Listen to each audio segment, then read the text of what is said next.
They're selected through a pretty rigorous process. They have to submit an application and a written statement.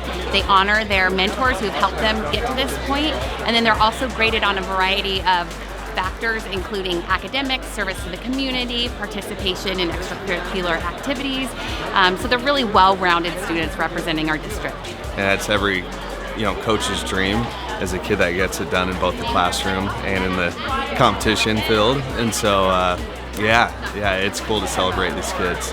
My mentor is my uncle, Dr. Von Simons. He unfortunately is unable to be here because he's in New Zealand, but when I was a child, he always was a very reassuring presence. I could talk to him about whatever I wanted on the phone. He sent me a lot of STEM-related stuff, which helped guide my interest in that field, so I felt like he was worth recognition.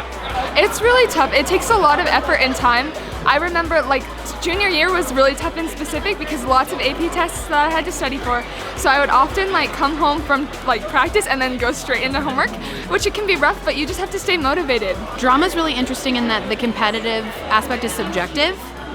Sports like soccer or track, it's whoever scores the most points or runs the fastest, but arts is really cool in that there's a more creative aspect to it, and so there's so many more elements to consider, which I thought was cool. So I'd say cross country, I started my junior year. It turned out being an amazing experience where, races are kind of just it's all mental, right?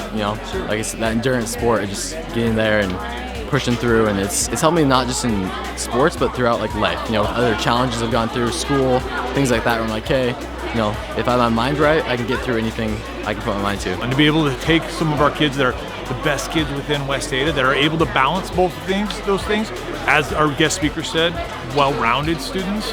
Just a great night to be able to celebrate with them and kind of kick off the culmination of a great school year.